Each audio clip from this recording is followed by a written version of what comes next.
అదనపు కట్నానికి ఓ ఇల్లాలు బలి. సిండికేట్ బ్యాంక్ ఖాతాదారుల అకౌంట్లకు చిల్లు. పోలీస్ ఇన్ఫార్మర్ పేరుతో అరాచకాలకు తెరతీసిన కేటుగాడు.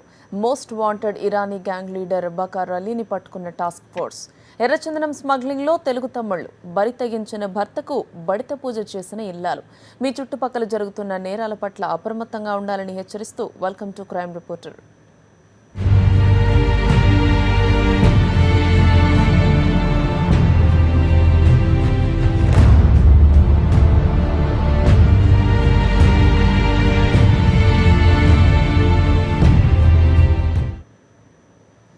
ఏటీఎం సెంటర్ల వద్ద క్లోనింగ్ బ్యాచ్లు మాటు వేశాయి. సిండికేట్ బ్యాంక్ ఖాతాలకు చిల్లు పెట్టి డేటాను సేకరిస్తున్నారు.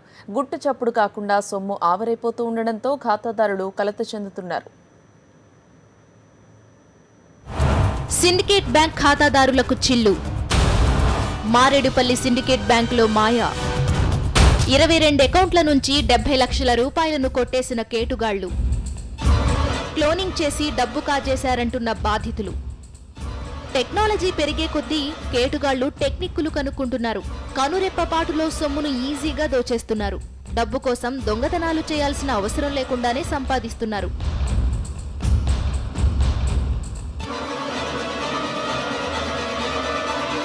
దోపిడీ చేయకుండానే ఒక్క క్లిక్తో డబ్బు నొక్కేస్తున్నారు. సికింద్రాబాద్ మారేడుపల్లి సిండికేట్ బ్యాంకులో 22 అకౌంట్ల డేటాను సేకరించిన కేటుగాళ్లు ఖాతాదారుల అకౌంట్ల నుంచి డబ్బును మాయం చేశారు. 3 నెలలుగా అకౌంట్లో సొమ్ము ఆవిరి కావడంతో అర్థం కాని వినియోగదారులు బ్యాంక్ అధికారులను నిలదీశారు. గత 2 నెలల నుంచి మాకు తెలిసింది ఫిబ్రవరి 24వ తారీఖు నుంచి ఈ ఏటీఎంలోంచి ఫ్రాడులెంట్ విత్డ్రాయల్స్ అవుతున్నాయి. ఎవరో దీన్ని విత్డ్రాయల్స్ చేసేస్తున్నారు. మాకు అర్థమైంది ఏంటంటే వీళ్ళ సాఫ్ట్వేర్ని ఎవరో హ్యాక్ చేశారు. ఈ సాఫ్ట్వేర్ హ్యాక్ చేసి ఏం చేశారంటే మా యొక్క కస్టమర్స్ యొక్క డీటెయిల్స్, పిన్ నెంబరు అన్నీ తీసేసుకుని ఏం చేస్తున్నారంటే వాళ్ళు క్లోనింగ్ ద్వారా డబ్బులు విత్డ్రాయల్ చేస్తున్నారు. అది చేస్తున్నారా లేకపోతే ఇక్కడ ఏటీఎం ఉంది, ఈ ఏటీఎం దగ్గర ఎప్పుడు సెక్యూరిటీ గార్డు ఉండడు, ఈరోజే పెట్టాడు. అయితే వాళ్ళు ఇదంతా గొడవ అయిన తర్వాత ఈరోజు పెట్టారు. ఈ ఏటీఎం కార్డులో ఏమైనా స్కిమ్మర్ మెషిన్ పెట్టారా అనేదా తెలియదు మాకు. ఒకరికి 70,000, మళ్ళీ ఈయనకి 3 లక్షలు, ఈయనకేమో 50,000, ఇట్లా అందరి దగ్గర మొత్తం మాకు అర్థమైంది 70 లక్షల వరకు డబ్బులు పోయాయి అని ఇప్పటివరకు మాకు తెలిసింది. సిండికేట్ బ్యాంక్ ఏటీఎం సెంటర్ల వద్ద మాటు వేసిన కేటుగాళ్లు డెబిట్, క్రెడిట్ కార్డు క్లోనింగ్ చేసి డేటాను సేకరిస్తున్నట్టు తెలుస్తోంది. ఖాతాదారుల ఫిర్యాదుతో సీసీ ఫుటేజ్ ని పరిశీలించారు. ముంబై ఏటీఎంలో డబ్బును డ్రా చేసినట్లు గుర్తించారు. బ్యాంక్ వాలే this thing is not good. What technology software technology is not there, proper technology. Salary వచ్చినాక ఈవినింగ్ మేము డ్రా చేసుకున్నాము. అది ఫస్ట్ రోజు. మళ్ళీ ఆ రోజు 25 వెళ్ళాయి కాబట్టి నెక్స్ట్ డే 12:32కి డ్రా చేసుకున్నారు. మేము ఈవినింగ్ మెసేజ్ వచ్చి చెక్ చేస్తే డబ్బులు పోయాయి. నిజమే, నేను ఉట్టిగా అనుకున్నాము అట్లా వస్తుందేమో అని. నిజమే, మేము పోయి పోలీస్ కంప్లైంట్ ఇస్తే వాళ్ళేమో ఎఫ్ఐఆర్ తీసుకోలేదు, ఉట్టి రిటర్న్గా రాసుకున్నారు. 25,000 పోయింది. మేము శాలరీ మీద ఆధారపడి ఉండేవాళ్ళు. గవర్నమెంట్ ఎంప్లాయీ 3 months నుంచి అది ఇన్కమ్ ట్యాక్సే పోయింది. ఈ మంత్ అన్న వస్తుందేమో అని ఎంతో ఆశతో ఉంటాయి. ఈ మంత్ రాగానే ఎవరు డ్రా చేసుకొని వెళ్లారు. ఖాతాదారుల ఫిర్యాదు మేరకు కేసు నమోదు చేసుకున్న పోలీసులు సీసీ ఫుటేజ్ విజువల్స్ ను సేకరించి దర్యాప్తు మొదలుపెట్టారు. సాక్షి న్యూస్, సికింద్రాబాద్. ఆయన వృత్తి పోలీస్ ఇన్ఫార్మర్, ప్రవృత్తి ఉన్నత వర్గాల మహిళల నగ్న చిత్రాలు తీయడం. ఆ తర్వాత బ్లాక్మెయిల్కు తెరతీశాడు ఓ కేటుగాడు. తప్పుడు పనులతో గానా భజనాకు అలవాటు పడిన ఈ మోసగాడి లీలలు చూసి పోలీసులే అవాక్కయ్యారు. తూర్పుగోదావరి జిల్లాలో నకిలీలలు. మొన్న అవినాష్, నేడు ప్రవీణ్. పోలీస్ ఇన్ఫార్మర్ పేరుతో ప్రవీణ్ అరాచకాలు. ప్రవీణ్ ఫోన్లో ఉన్నత వర్గాల మహిళల నగ్న చిత్రాలు చూపించి ప్రవీణ్ బ్లాక్మెయిల్. తూర్పుగోదావరి జిల్లాలో అవినాష్ ఎపిసోడ్ పూర్తిగా మరిచిపోకముందే మరొకడి అరాచకాలు వెలుగు చూశాయి. ఫోటోలో కనిపిస్తున్న ఇతగాడి పేరు ప్రవీణ్. ఊరు రాజోలు మండలం చింతలపల్లి. మలికిపురం పోలీసు ఉన్నతాధికారులతో సంబంధాలున్నట్లు తెలుస్తోంది. పోలీస్ ఇన్ఫార్మర్ పేరుతో అరాచకాలకు తెరతీశాడు ఈ కేటుగాడు. ప్రవీణ్ హైదరాబాద్లో నివాసం ఉంటూ పలు కేసులకు సంబంధించిన కీలక సమాచారాన్ని పోలీసులకు అందించేవాడని తెలుస్తోంది. కొందరు పోలీసు ఉన్నతాధికారుల అండదండలతో ఉన్నత వర్గాల మహిళలను లోబరుచుకునేవాడని తెలుస్తోంది. ఉన్నత వర్గాలకు చెందిన మహిళల నగ్న చిత్రాలు రహస్యంగా తీసి వారిని బ్లాక్మెయిల్ చేసేవాడని తెలుస్తోంది. మలికిపురంలో ఓ గ్యాంగ్ను ఏర్పాటు చేసుకుని పలు అక్రమాలకు తెరతీసినట్లు సమాచారం. పోలీసుల అండదండలున్నాయన్న ధీమాతో ముప్పర్తి సత్యరాజు అనే వ్యక్తితో దౌర్జన్యానికి దిగాడు. ఇరువురు గొడవకు దిగారు. ఒకరిపై ఒకరు పోలీసులకు ఫిర్యాదు చేసుకున్నారు. తెలంగాణకు చెందిన పోలీస్ అధికారులు ప్రవీణ్కు అండగా నిలిచినట్లు తెలుస్తోంది. అయితే ప్రవీణ్ అరాచకాలపై సత్యరాజు పోలీసులకు క్లూ ఇవ్వడంతో ప్రవీణ్ను అదుపులోకి తీసుకున్నారు. ప్రవీణ్ కారుకు పోలీస్ స్టిక్కర్, డైరీలో పోలీసులతో ఉన్న బంధాలు, సెల్ ఫోన్లో పలువురు ప్రముఖుల మహిళల నగ్న చిత్రాలున్నట్లు పోలీసులు గుర్తించినట్లు తెలుస్తోంది. పెళ్లి బంధం కొందరు ఆడవాళ్లకు ఉరి బంధంగా మారుతుంది. రెండు మనస్సుల బంధానికి డబ్బు బంధంతో ముడిపెట్టే కిరాతకులు తయారయ్యారు. అత్తారింటి సొమ్ముపైనే ఆశలు పెట్టుకుని మూడు ముళ్లు వేసే నీచులు కూడా ఉన్నారు. అలాంటి వారి ఉచ్చులో చిక్కిన ఆడవాళ్ల జీవితాలు నరకప్రాయమవుతున్నాయి. కట్నదాహానికి ఇల్లాలు బలి. అత్తింటి వేధింపులు తాళలేక వివాహిత ఆత్మహత్య. అదనపు కట్నానికి బలైన శ్వేత. విజయనగరం జిల్లాలో ఘటన.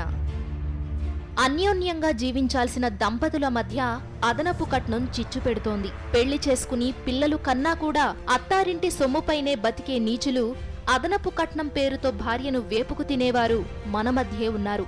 విజయనగరం జిల్లాలో అత్తింటి వేధింపులు తాళలేక ఓ వివాహిత పురుగుల మందు తాగి ఆత్మహత్యకు పాల్పడింది. విజయనగరం వైష్ణపు వీధికి చెందిన కాళ్లకూరి శ్రీనివాసరావు రెండో కూతురు శ్వేత. 2011లో రాజకుమార్కు శ్వేతను ఇచ్చి పెళ్లి చేశారు. కట్న కానుకలు సమర్పించుకున్నారు. పెళ్లైన కొన్నాళ్లు బాగానే ఉన్న వీరి కాపురంలో కలతలు వచ్చాయి. శ్వేతను మెట్టింటి వాళ్లు వేధించేవారని ఆమె తల్లిదండ్రులు అంటున్నారు. అక్కడి నుంచి టార్చర్ మొదలుపెట్టారన్నమాట. అప్పచెల్లెళ్ళు ఉన్నారు, నలుగురు అప్పచెల్లెళ్ళు. వాళ్ళు ఏది చెబితే అదే వేదంలాగా వినేవాడండి. భార్య కానీ చెబితే, కట్టుకున్న భార్య అంటే ఆయనకి పని మనిషి కన్నా హేనం. ఆ టైప్లో బిహేవ్ చేసేవాడు అనమాట. ఇప్పుడు మా ఇంటికి వచ్చిన ఆవిడ నా కూతురు ఏడ్చింది. ఇలా కొన్నాడు డాడీ. 1 సంవత్సరం తర్వాత నుంచి వాళ్లంతా ఒకే చోట పనిచేసేవాళ్లు. విధులు ముగించుకుని ఇంటికొచ్చారు. ఏమైందో ఏమో కానీ జనరల్ మేనేజర్ ఇంటిపైన ఓ ఉద్యోగి దాడి చేశాడు. వేట కొడవలు తీసుకుని హల్చల్ చేశాడు. అర్ధరాత్రి అలజడిని గ్రహించిన ఓ హోంగార్డ్ అటుగా వెళ్లడంతో కొడవలతో చేతి వేళ్లపై వేటు వేశాడు.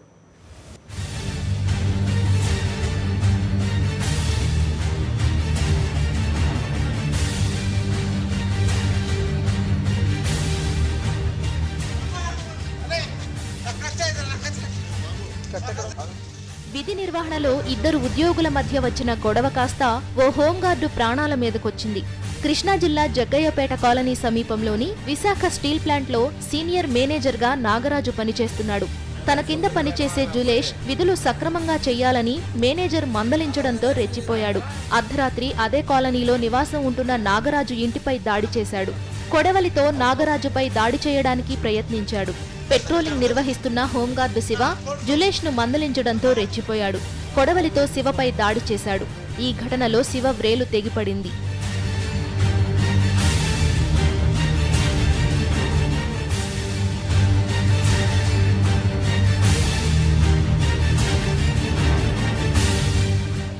సీనియర్ మేనేజర్ నాగరాజు ఇచ్చిన ఫిర్యాదు మేరకు పోలీసులు కేసు నమోదు చేసుకుని జులేష్ను అదుపులోకి తీసుకున్నారు.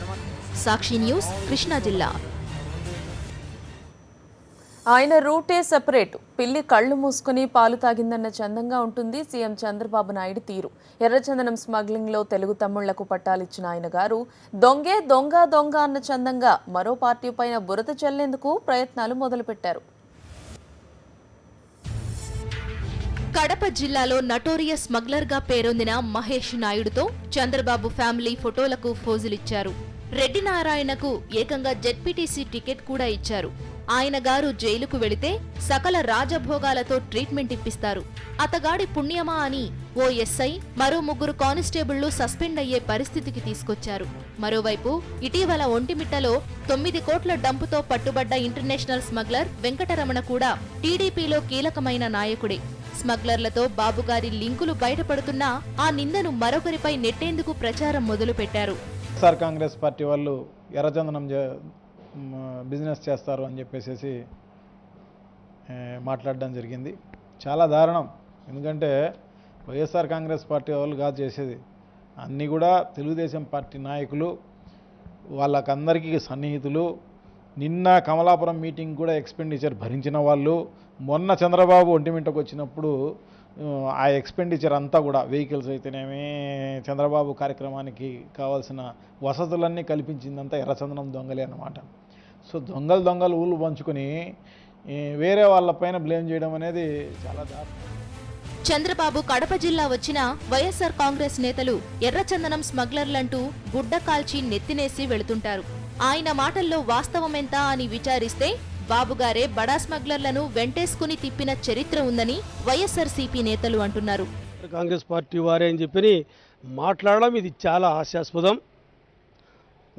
దొంగతనం చేసి దొంగ అన్నట్టు ఎర్రచందనం చేసే స్మగ్లర్లంతా ఒక కుటుంబంగా తెలుగుదేశం పార్టీలో ఉన్నారు. బాబు నాయుడు గారికి హీతులు ఎర్రచందనంలో ఉన్నటువంటి క్యాండిడేట్స్ అంతా కూడా తెలుగుదేశం పార్టీలో ఉన్న వాళ్ళే. అందులో మరి బొడ్డే వెంకటరమణ అయితేనేమి, రెడ్డి నారాయణ అయితేనేమి, మహేష్ నాయుడు అయితేనేమి, వీరే కాకుండా 500కు సంబంధించి దొంగ నోట్లు చలామణి చేసిన రామకృష్ణ గౌడ్ అయితేనేమి, అంతకుముందు నకిలీ స్టాంపుల కుంభకోణంలో ప్రముఖ పాత్ర వహించిన నాయకుడైతేనేమి నుంచి ఇప్పటి వరకు ఎర్రచందనమే కాదు టోటల్ స్మగ్లర్స్ అందరికీ కూడా తెలుగుదేశం పార్టీ అడ్డాగా మారిపోయింది. చంద్రబాబు అధికారంలోకి వచ్చాక దొరికిన స్మగ్లర్లంతా నాయుడు గారితో చెట్టాపట్టాలు వేసుకుని తిరిగిన వారి. ఎర్రచందనం స్మగ్లింగ్ పలుమార్లు పోలీసులకు పట్టుబడితే వారిపై పీడీ యాక్టును ప్రయోగిస్తారు. అయితే అంతర్జాతీయ స్థాయిలో స్మగ్లింగ్ చేస్తున్న రెడ్డి నారాయణ, మహేష్ నాయుడులు పట్టుబడితే మాత్రం పీడీ యాక్ట్ పెట్టకపోవడం వెనుక కథేంటో ఇట్టే అర్థమవుతుంది. సాధారణ కేసులు పెట్టి రాచమర్యాదలు అందించడం వెనుక కథ పెద్దదేనంటున్నారు వైఎస్ఆర్సీపీ నేతలు. మార్గంగా వీళ్ళు మాట్లాడుతున్నారంటే ఎర్రచందనం స్మగ్లర్లను పెంచి పోషిస్తున్నటువంటి ఈ తుగ్లక్ పరిపాలన నిజంగా చూస్తూ ఉంటే అసహ్యంగా ఉంది. అందరి మీద పీడీ యాక్ట్లు ఉన్నాయి. రెడ్డి నారాయణ అయితే సాక్షాత్తు కడప కలెక్టరేట్ గానే పోస్టర్లు వేశారు. పోస్టర్లలో నెంబర్ 1 పీడీ యాక్ట్లో నెంబర్ 1 రెడ్డి నారాయణ. మరి ఇలాంటి ఎర్రచందనం దొంగలను స్మగ్లర్లను అందరినీ తెలుగుదేశం పార్టీ కార్యాలయాల్లో పెట్టుకుని వైఎస్ఆర్ కాంగ్రెస్ పార్టీ నాయకులపైన కార్యకర్తలపైన ఈ ముద్ర వేయడం ఇది ప్రజలు క్షమించరు. ఎప్పటికైనా న్యాయం నీతి అనేది నిలబడతాది. ఇప్పటికైనా ఇలాంటి తప్పుడు ఆరోపణలు తప్పుడు ప్రచారం మానుకోవాలని చెప్పి కూడా తెలుగుదేశం పార్టీ వారికి ముఖ్యమంత్రి గారికి తెలియదు. వాస్తవానికి సుండుపల్లికి చెందిన మహేష్ నాయుడు పీడీ యాక్ట్ ఉండి ఏడాది పాటు జైలులో ఉండి వచ్చిన తరువాత చంద్రబాబు ఆయనతో చెట్టాపట్టాలేసుకుని తిరిగాడు. పార్టీ బహిరంగ సభలో పక్కనే వేదికపై కూర్చోబెట్టి మరీ మర్యాద చేశారు సీఎం. మహేష్ నాయుడు సీఎం రమేష్ అనుంగు శిష్యుడిగా గుర్తింపు పొందారు. రెడ్డి నారాయణ ఇటీవలే అరెస్ట్ అయ్యారు. నిబంధనల మేరకు ఆయనపై పీడీ యాక్ట్ ప్రయోగించాల్సి ఉంది. ఓ రాజ్యసభ సభ్యుడి ఒత్తిడి మేరకు పీడీ యాక్ట్ ప్రయోగానికి పోలీసులు ధైర్యం చేయలేకపోయారన్నది స్థానికంగా చర్చనీయాంశమైంది. రాజమండ్రి సెంట్రల్ జైల్లో ఉంటున్న ఆయన రాయచోటి కోర్టుకు హాజరు కావాలంటే పోలీసులు ఇచ్చిన వారెంటుపై బస్సులో ప్రయాణించాల్సి ఉంది. అయితే ఆయన కోసం ఓ ప్రత్యేకమైన కారును ఏర్పాటు చేశారంటే నాయుడు గారి ఇంప్లియన్స్ ఎంతుందో ఇట్టే అర్థమవుతుంది. కోర్టుకు వచ్చారంటే రెడ్డి నారాయణ తిరుపతిలోని ఓ స్టార్ హోటల్లో దిగిపోతారు. ఎంజాయ్ చేసి మరుసటి రోజు అదే కారులో కోర్టుకు హాజరవుతున్నారు. రెడ్డి నారాయణ వెంట డ్యూటీ వేయించుకునేందుకు ఏఆర్ పోలీసులు పోటీ పడుతుండటంతో ఎస్పీ ఎందుకిలా అని ఆరా తీశారు. అంతే విషయమంతా బయటకు వచ్చింది. దీంతో ఓ ఎస్ఐ మరో 3 కానిస్టేబుళ్లను సస్పెండ్ చేసేందుకు రంగం సిద్ధమైంది. తాజాగా ఒంటిమిట్టలో వెంకటరమణ అనే అంతర్జాతీయ స్మగ్లర్ కూడా పోలీసులకు చిక్కాడు. ఈయన కూడా టీడీపీ నాయకుడే. 1 కాదు 2 కాదు ఏకంగా 9 కోట్ల విలువైన డంప్ ఇతని వద్ద నుంచి స్వాధీనం చేసుకున్నారు. వెంకటరమణ బంధువులు ప్రజాప్రతినిధులుగా ఉంటే జిల్లాలో కీలకమైన నేతకు ఈయన ప్రధాన అనుచరుడిగా ఉన్నారు. గురివింద గింజ తన నలుపెరగదన్నట్లు చంద్రబాబు తన పక్కనే స్మగ్లర్లను పెట్టుకుని ఎదుటివారిపై నిందలు మోపుతున్నారని వైఎస్ఆర్ కాంగ్రెస్ పార్టీ మండిపడుతోంది. సాక్షి న్యూస్, వైఎస్ఆర్ జిల్లా. బరి తెగించిన భర్తకు బడిత పూజ చేసింది ఓ భార్య. 3 పిల్లలుండగా మరో మహిళతో వివాహేతర బంధం పెట్టుకున్న ఓ ఆర్టీసీ కండక్టర్ భాగవతం కరీంనగర్లో బట్టబయలైంది. భర్తకు భార్య బడిత పూజ. భార్య 3 పిల్లల్ని వదిలేసిన ఆర్టీసీ కండక్టర్. ఏడాది పాటు మరో మహిళతో వివాహేతర బంధం. తండ్రిని రెడ్ హ్యాండెడ్గా పట్టుకున్న పిల్లలు. వివాహేతర బంధం పెట్టుకున్న మహిళతో పాటు తండ్రికి దేహశుద్ధి. కరీంనగర్లోని మంకమ్మ తోటలో ఉండే ఆర్టీసీ కండక్టర్ కల్లూరి రమేష్, తేజస్విని దంపతులకు 3 పిల్లలు. డిగ్రీ, ఇంటర్ చదివే 2 అబ్బాయిలు, 1 అమ్మాయి. భార్య, 3 పిల్లలు ఉండగా రమేష్ దారి తప్పాడు. మరో మహిళతో వివాహేతర బంధం కొనసాగిస్తూ కుటుంబాన్ని పట్టించుకోకుండా ఇబ్బందులకు గురిచేశాడు. ప్రశ్నిస్తే తాగొచ్చి కొట్టడంతో సహనం కోల్పోయిన భార్య, 3 పిల్లలు రమేష్ను పట్టుకుని దేహశుద్ధి చేశారు.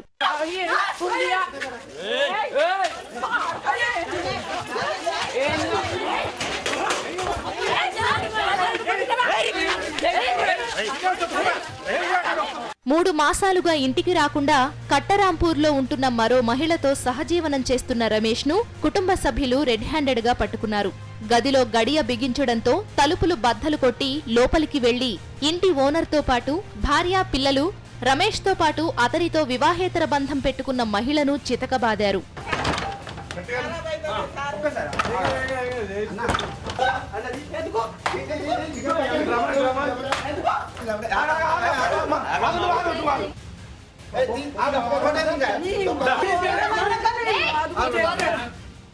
రమేష్ను భార్య తేజస్వి ప్రశ్నిస్తుండగానే కత్తితో దాడి చేయగా స్వల్ప గాయాలయ్యాయి.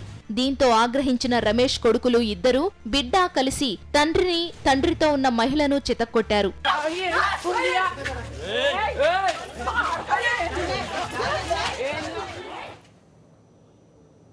ఎప్పుడొస్తారో ఎక్కడి నుండి వస్తారో తెలీదు కానీ మెడలోని చైన్లు క్షణాల్లో మాయం చేస్తారు. పోలీసులకు అంతు చిక్కకుండా స్నాచింగ్స్కు పాల్పడుతున్న most wanted gang task force పోలీసులు పట్టుకున్నారు.